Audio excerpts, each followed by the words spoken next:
নমস্কার, আমি ডাক্তার দেবব্রত মণ্ডল। এখন আমি দক্ষিণ বারাসাত স্টেশনের কাছে বসন্ত মণ্ডল সেবায়তন, যেটা আমার নিজস্ব চেম্বার, এই চেম্বারে আমি প্রতিদিন সকাল 9টা থেকে 12টা পর্যন্ত রুগী দেখি। আজও রুগী দেখছি। তো আমার কাছে একটা পেশেন্ট এসেছিল, একটা বাচ্চা মেয়ে, তার নাম বনশ্রী হালদার। বনশ্রী হালদার কত বয়স ছিল এখন? এখন 4.5 বছর। ও এসেছিল যখন, তখন ওর বয়স ছিল 3 বছর। তা ওর ছিল inguinal hernia. Usually inguinal hernia সাধারণত ছেলেদের হয়। ইঙ্গুইনাল হার্নিয়া আমাদের পেটের মধ্যে, পেটের পেলভিক রিজিয়ানে একটা ইঙ্গুইনাল ক্যানেল আছে। ইঙ্গুইনাল ক্যানেলে একটা ডিপ ইঙ্গুইনাল রিং, একটা সুপারফিশিয়াল রিং, এটাকে একটা ক্যানেল দ্বারা কভার করে রয়েছে, তার নাম ইঙ্গুইনাল ক্যানেল। এই ইঙ্গুইনাল ক্যানেলের ভিতর দিয়ে ছেলেদের যে স্পার্মেটিক কর্ডটা টেস্টিস থেকে পেটের মধ্যে ঢুকছে। আর মেয়েদের ক্ষেত্রে স্পার্মেটিক কর্ড থাকে না।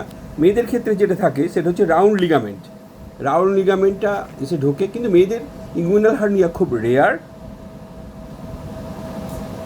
এই মেয়েটার একটা কনজেনিটাল ইঙ্গুইনাল হার্নিয়া ছিল। এই হার্নিয়ার জন্যে ও কিন্তু অপারেশন হয়েছে। কোন হাসপাতাল থেকে অপারেশন হয়েছিল মা?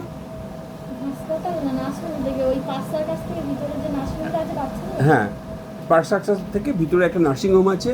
সেই নার্সিংহোমে কোনো একটা নার্সিংহোম থেকে অপারেশন হয়েছে। অপারেশন হওয়ার পরে ওর কিন্তু আবার হার্নিয়া দেখা দিয়েছে। তো হার্নিয়া হয়েছে, আবার ফুলে উঠেছে, আবার যন্ত্রণা হচ্ছে, প্রচণ্ড যন্ত্রণা, ফুলে ওঠা, এই নিয়ে আমার কাছে এসেছিল। আমি দেন অ্যান্ড দেয়ার ফটো করতে বলেছিলাম। ফটো করে দেখছি যে রেকারেন্ট হার্নিয়া। ফটো করে দেখছি যে ওর আবার হার্নিয়া হয়েছে। আবার দেখা যাচ্ছে লেফট ইঙ্গুইনাল রিজিয়ানে কনজেনিটাল হার্নিয়া নোটেড। আবার দেখা যাচ্ছে যেটা হচ্ছে হার্নিয়াতে কি বেরিয়ে আসে। ইউজুয়ালি হার্নিয়াতে বেরিয়ে আসে যেটা গর্ত। হার্নিয়া মানে অ্যাবনর্মাল একটা গর্ত থাকে, যেখান থেকে প্রোট্রুশন অফ ভিসকাস বেরিয়ে আসে। ভিসারা বলতে পেটের নাড়িভুঁড়ি বা ওমেন্টাম, এগুলো বেরিয়ে আসতে পারে। এর হার্নিয়াশনের ভিতরে দেখতে পাচ্ছি ওমেন্টাল ফ্যাট বেরিয়ে আসছে, ঠিক আছে।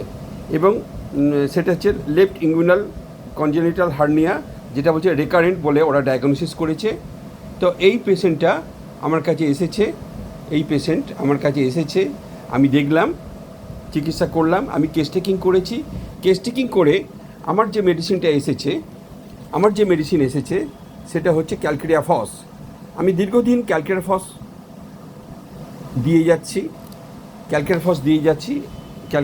দিয়ে যাচ্ছি এবং ক্যালকেরিয়া ফস খাওয়ার পরে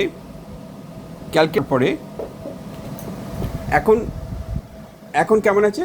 এখন ফুলে উঠছে না? এখন ফুলে ওঠে না, সেই ফোলা একদম সেরে গিয়েছে। ফোলার আর কিচ্ছু নেই, আর ফুলছে না। আর সেই যন্ত্রণা হচ্ছে, সেই যন্ত্রণাও নেই। শুধু পেচ্ছাপ করতে গেলে একটু জ্বালা করে, কিন্তু সেই ফোলা বা যন্ত্রণা সেটা সম্পূর্ণ ভালো হয়ে গিয়েছে, তাই তো? দীর্ঘদিন, কতদিন ভালো আছে দেখছেন? আর ফোলা হচ্ছে না। তাহলে এই মানে 8-9 মাস হচ্ছে ভালো হয়ে গিয়েছে মানে কি? আশা করি ওর সম্পূর্ণ সেরে গিয়েছে। কিন্তু এটা কিন্তু অপারেশন করেও হয়নি, রেকারেন্স ছিল। এবং ফটো করে দেখেছি, অপারেশনের পরে যদি দেখা যায় যে না আমার এমনি ফুলেছে, কিন্তু ফটোতে দেখতে পাচ্ছি, ছিলাম যে ওর রেকারেন্ট হার্নিয়া ছিল। কিন্তু আমার হোমিওপ্যাথি ওষুধে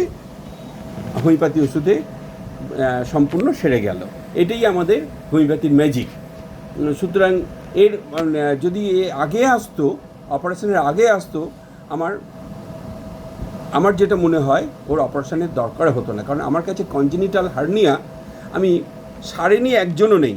আমরা যতজন হার্নিয়া বা হাইড্রোসিল বাচ্চাদের ক্ষেত্রে এসেছে, আমি বলতে গেলে প্রায় প্রত্যেককেই আমি ভালো করে দিতে পেরেছি হোমিওপ্যাথিতে।